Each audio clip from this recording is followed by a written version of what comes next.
মুহাম্মদ রাসূলুল্লাহ সাল্লাল্লাহু আলাইহি ওয়াসাল্লামকে সেদিন আবু তালেব বুকে তুলে নিলেন, মাল ছেড়ে দিলেন, দেশে ফিরে এলেন, লক্ষ লক্ষ টাকার মাল পৌঁছিয়ে দিলেন। কার মহব্বতে? কার মহব্বতে? ভাইপোর মহব্বতে। ভাইপোকে মুহাম্মাদুর, জোরে বলেন মুহাম্মাদুর রাসূলুল্লাহ। এই মোহাম্মতে মাল পৌঁছিয়ে দিলেন, দেশে চলে এলেন। মনটা খুব খারাপ, মনটা খুব খারাপ। এতগুলো মাল নষ্ট হয়ে গেছে। বাচ্চাটার মোহাম্মত, বাচ্চাকে কিছু বলতে পারে না, মালের মোহাম্মত তো ছাড়তে পারে না, মনটা খারাপ। এমত অবস্থায় কাবা থেকে খবর এলো, কাবার কাছ থেকে খবর এলো যে আপনাকে ডেকেছে। কারণ ওই সময় মক্কায় পানির এত সংকুলান চলছিল যে পানি কোনো জায়গাতে পাওয়া যাচ্ছিল না।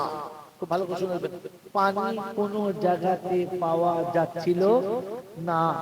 यहाँ तक कि অনেক জন্তু জানোয়ার জীবজন্তু পানির অভাবে শুকিয়ে মারা যাচ্ছিল, গাছপালা এমনিতেই মরে যাচ্ছিল। পাথরের শুরু একটা কেমন যেন আগুনের মতো হলকা আসছিল, পানির খুব সংকুলান। সে সময় মক্কার মানুষ ঠিক করলেন যে 40 জন মানুষ একসঙ্গে বসে আল্লাহর কাছে দোয়া করলে আল্লাহ পাক পানি দিতে পারে, একটা নমুনা আছে।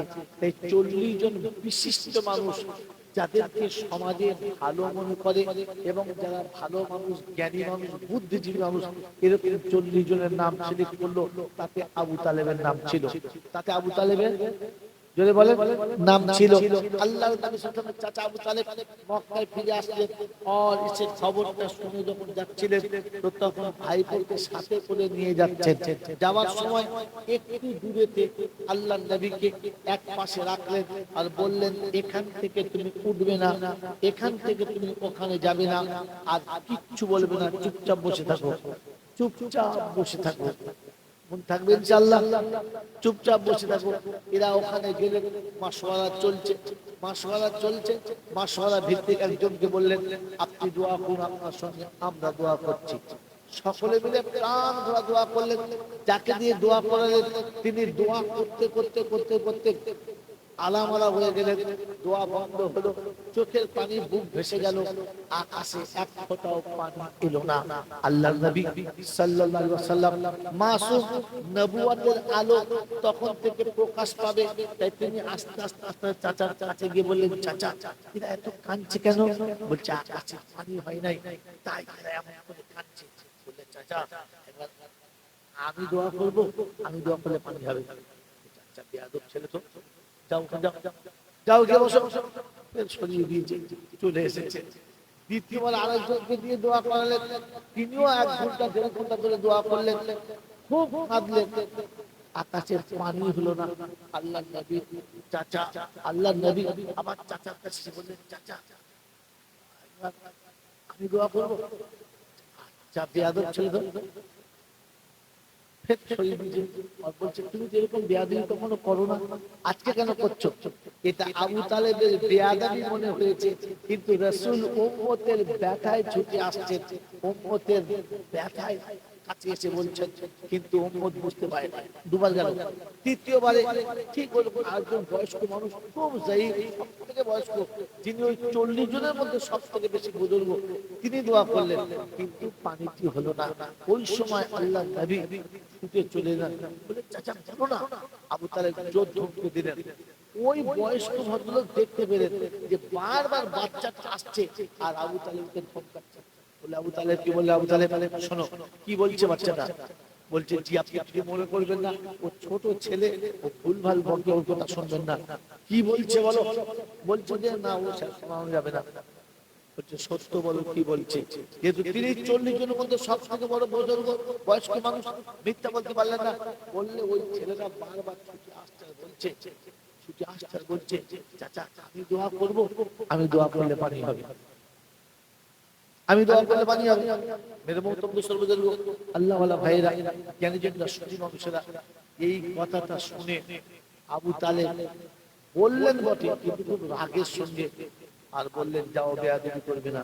ওই বয়স্ক মানুষটি বললেন, আবু তালেব বলো, তোমরা সবাই আমার সঙ্গে যারা এসেছো, দোয়া চাও না পানি চাও?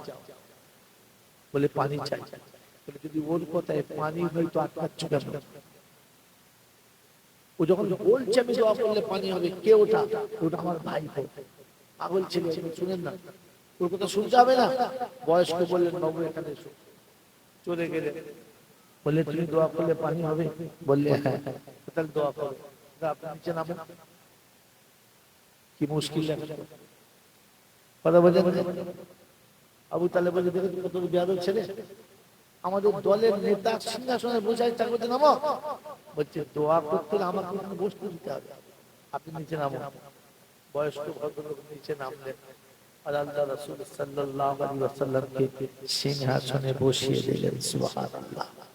নবুয়তের বহিঃপ্রকাশ পাচ্ছে, এখান থেকে নবুয়তের বহিঃপ্রকাশ পাচ্ছে।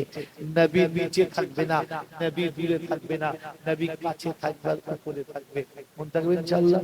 আল্লাহ নবীকে চেয়ারে বসিয়ে দিলেন। আল্লাহ নবী সাল্লাল্লাহু ওই চেয়ারে বসে বললেন আমি যা বলবো তা আপনাদের মেনে নিতে হবে। তাই মেনে নেব। সবাই বললেন আচ্ছা ছোট বাচ্চারা আমাদের আচ্ছা বুঝতো, কিন্তু আল্লাহ বসে গেলেন। মেরে মতো আল্লাহ বসে গেছেন, আর মুখ উপরের দিকে তুলেছেন। আল্লাহ পাক শুনেছে হাবিব শুধু একবার চোখটা আমার দিকে তুলে দাও, আমি উপর থেকে বর্ষণ নামিয়ে দিচ্ছি, সেকেন্ডারি হবে না।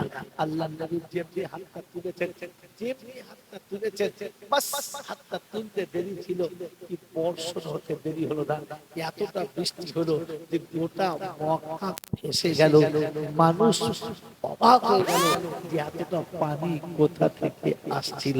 কিন্তু প্লাবনের কারণ এক বিন্দু মাত্র ক্ষতি হলো না।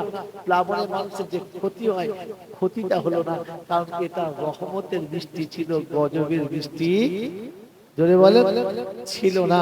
আমার আল্লাহ ভাইরা জ্ঞানী জ্ঞানী সুন্দর তাই কোন সুন্দর লিখেছে, যার আগমনে শীতল হলো উষ্ণ পৃথিবী, চন্দ্র জাগার খেলা হলো সে আমার নবীজি। সুবহানাল্লাহ। তিনি আসলেন আর উষ্ণ পৃথিবী শীতল করে দিলেন। তিনি হলেন মুহাম্মদুর রাসূলুল্লাহ সাল্লাল্লাহু তাআলা আলাইহি ওয়াসাল্লাম। ভালোবাসার কথা ভুলে যাবেন না। আমি কিন্তু ভালোবাসার কথা ভোলানোর জন্য গল্প শোনাচ্ছি না। এই জাতির অধঃপতনের কারণ ভালোবাসার কোন জায়গাতে, ওই নকটা দেখানোর জন্য গল্প শোনাচ্ছি।